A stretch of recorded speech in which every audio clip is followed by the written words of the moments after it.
Halloween had come to Hogwarts, bringing with it an air of anticipation and excitement that enveloped the ancient stone halls of the castle. The Great Hall was adorned with pumpkins, their flickering candlelight casting eerie shadows on the students gathered for the festive feast. Costumed witches and wizards filled the room, their laughter mingling with the crackling of the warm hearth fires. The enchanted ceiling above replicated a starry night sky, adding to the magical ambience of the evening. Ghostly apparitions floated gracefully through the corridors, adding to the mystique of the occasion. The delicious aroma of seasonal treats wafted through the air, tempting all who passed by the tables laden with sweets and treats.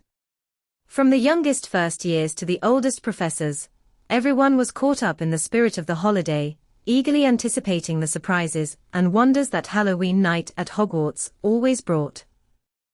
It was a time when the boundaries between the magical world and the Muggle world seemed to blur, and anything felt possible in the enchanted confines of the wizarding school. Harry realized, with a heavy heart, that his parents had met their untimely demise a decade prior at the hands of the Dark Lord, causing a sense of unease to settle within him. Despite the comforting efforts of Philip and Eleanor, a lingering feeling of discomfort persisted. On that particular day, the trio aimlessly roamed the corridors of the school, an air of desolation surrounding them as if the school's walls held the weight of their sorrow. The silence enveloped them, nobody daring to breach the solemn atmosphere that shrouded Harry in his moment of mourning. Notably, even Duncan and Candace, usually filled with cheer, displayed concern for Harry's well-being, their troubled expressions serving as silent gestures of solidarity in his time of need. When it came to Halloween costumes, the Hufflepuff house stood out as the sole house within Hogwarts that fervently indulged in the tradition of donning elaborate attire. The enthusiasm for dressing up seemed to be a defining feature of the Hufflepuff students, setting them apart from their peers in the other houses who opted for a more subdued approach to the festive occasion. Surprisingly, not a single student from Gryffindor, Ravenclaw, or Slytherin could be seen in costume, creating a stark contrast with the sea of yellow and black outfits characteristic of Hufflepuff. Even the usually jovial teachers seemed to eschew the allure of dressing up, preferring to maintain their usual dignified demeanor throughout the day. This discrepancy in costume participation only emphasized the strong sense of house identity and tradition prevalent at Hogwarts, with each house maintaining its distinct characteristics and values, as exemplified by the vibrant display of Halloween spirit in Hufflepuff. The Gryffindor, Ravenclaw, and Slytherin houses at Hogwarts all wore traditional school uniforms symbolizing unity, while Draco Malfoy and his group stood out with custom-made, exclusive attire, signaling their elitism. This contrast in attire revealed tensions and power dynamics, reflecting social hierarchies and rivalries among students. Despite the facade of unity from standardized uniforms, Malfoy's group's choices demonstrated their need to assert dominance and superiority over their peers. That night at dinner, Harry, Philip, Eleanor, Duncan, and Candace were gathered together in the bustling Great Hall, the clinking of silverware and the buzz of conversations enveloping them. They tried their best to focus on their own discussion, with the excited chatter of their peers filling the air. The topic of conversation piquing everyone's interest was about a real-life haunted house that the diligent prefects had meticulously crafted in preparation for the upcoming Halloween festivities. Despite the animated atmosphere around them, Harry found his gaze consistently drawn to the Slytherin table, his eyes lingering on Draco Malfoy's group. The boys stood out in their robes, vibrant scarlet cotton adorned with intricately sewn flowers that added an elegant touch, while a striking crimson silk armband accentuated their attire. The girls, on the other hand, exuded an air of sophistication in gowns made from flowing peacock blue gauze. Each ensemble was completed with a maroon veil delicately attached to their hair through the glimmering hold of golden tiaras, creating an aura of mystery and allure that captivated Harry's attention amidst the lively surroundings. Harry let out a heavy sigh, his heart heavy with the pain of losing his parents on Halloween night, a date forever etched with sorrow in his memory. The unfathomable loss left him questioning the cruel twists of fate, unable to find any rational explanation for the tragedy that had befallen his family. As the laughter lingered in the air, Willa's eyes met Harry's with a sense of unease. "Well, it wasn't supposed to happen," she repeated, her voice barely above a whisper, weighted with a mix of sorrow and disbelief. Harry furrowed his brow in confusion. "What are you talking about?" he inquired, his tone tinged with a hint of urgency, the corners of his mouth slightly downturned. A somber silence enveloped them until Amber spoke softly, her presence unexpected yet comforting, as she settled beside Harry. "Your parents weren't supposed to die," she stated, her voice steady but filled with empathy. "And especially on Halloween, a day that was meant for joy and celebration, now forever marked by tragedy." The weight of her words hung heavily in the room, each syllable resonating with the pain and disbelief of an unfathomable loss. Willa, Harry, and Amber sat in shared silence, the profoundness of the moment binding them together in a mix of grief and somber understanding. Harry was about to ask Amber what she was talking about when a scream from Professor Quirrell cut into his thoughts. Just as confusion started to settle in, the sudden urgency in Professor Quirrell's voice sent shivers down everyone's spines. "There's a troll in the dungeons," he screamed, his words echoing with an ominous weight that filled the air. In the chaos that ensued, panic spread like wildfire, driving students and staff to hurriedly scatter in different directions. Despite the fear and uncertainty, Professor Dumbledore's commanding presence brought a sense of order to the chaos. With a swift wave of his wand, he raised his voice above the frantic din, calling for calm and cooperation. "Silence. We will leave in an orderly fashion." Dumbledore's authoritative tone resonated through the room, instilling a semblance of control amidst the turmoil. In a display of swift organization, he delegated tasks to the prefects, assigning them the crucial responsibility of guiding their peers back to safety. Among them, Josephine Britton and Christopher Hendrickson, the Ravenclaw prefects, stepped forward with unwavering resolve.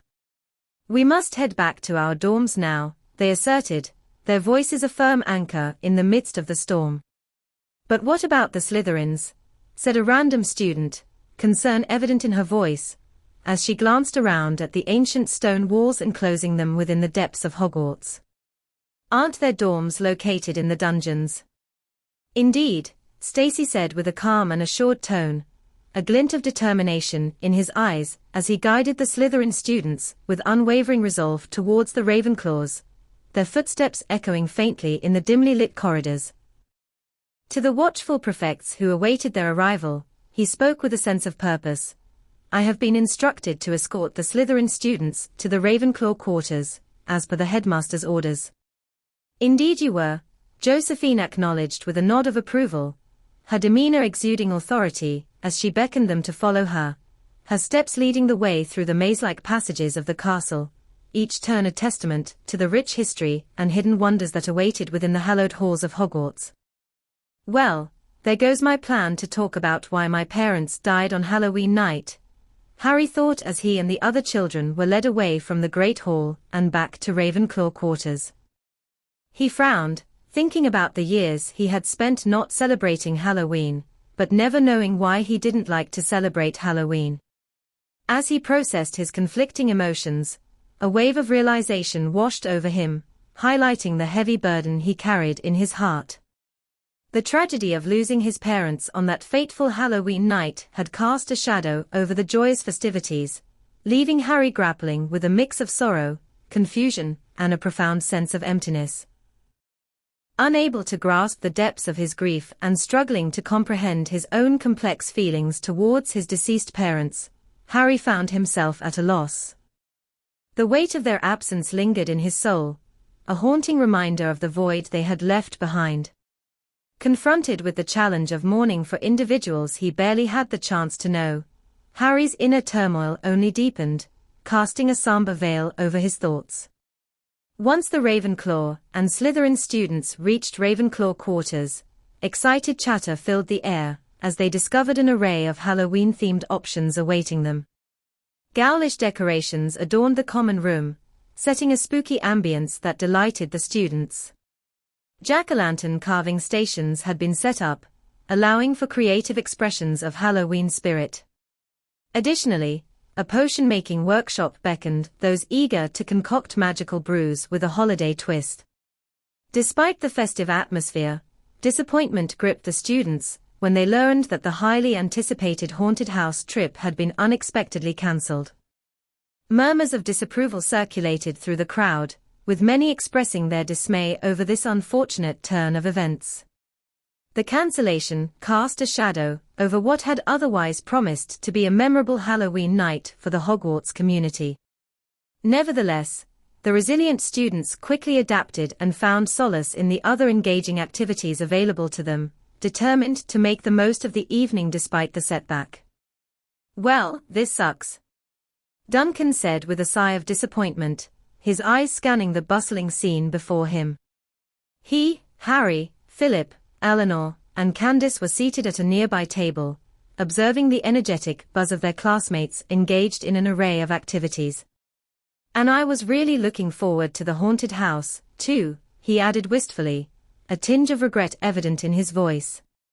Candace raised an eyebrow at Duncan's comment, a mischievous smile playing on her lips.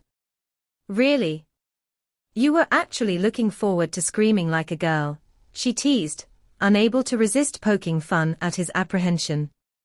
Philip chimed in, his tone laced with a hint of eerie fascination. "Well, it's not every day you get to experience a haunted house. But you know, where I grew up, near that old cemetery," he began, his voice trailing off as he recalled the chilling legends of his childhood. "On certain nights, you could almost swear you see the ethereal figures of the soldiers who perished on the battlefield behind my house. It's a spine-tingling sight, truly spooky," he concluded, his words invoking a sense of ghostly intrigue. Harry, concerned by unexpected events, watched Slytherins and Ravenclaws uniting, hinting at an unexpected newfound harmony.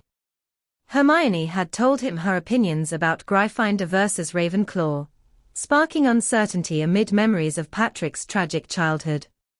As he looked around at the chaos engulfing Hogwarts, Harry couldn't help but ponder deeply whether his actions and decisions had inadvertently contributed to the turbulent situation unfolding before him, causing him to question his role and responsibility in the unfortunate turn of events. Harry thought about Dumbledore's impact on his friendships, even envisioning Gryffindor life with Ron and Hermione. Despite a fleeting sense of superiority, he valued his own worth as a Ravenclaw over potential friends. Reflecting on his true destiny at Hogwarts, he quickly learned how his house shaped defining friendships, enhancing his understanding of choices and connections at school. As a result of the troll attack, which sent shockwaves through the students and staff alike, classes were promptly cancelled for nearly 3 consecutive days. During this time of chaos and uncertainty, amidst the eerie silence that replaced the usual bustling halls of Hogwarts, Hagrid, the gentle giant with a heart of gold, was urgently summoned to lend his expertise in capturing and subduing the menacing troll that had wreaked havoc on the school. With classes suspended, Harry found himself with unexpected free time that he had hoped to spend delving into the mysteries surrounding the tragic deaths of his parents. However, the unfortunate circumstances prevented him from even making a trip to the library, leaving him feeling frustrated and at a loss.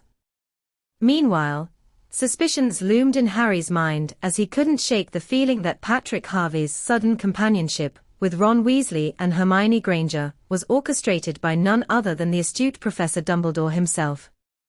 Harry feared that this calculated move might be a subtle yet compelling attempt to sway him from his Ravenclaw roots and into the spirited realm of Gryffindor. Just then, Hagrid, the tall and burly groundskeeper of Hogwarts School of Witchcraft and Wizardry, arrived at the Ravenclaw quarters with a sense of urgency in his voice.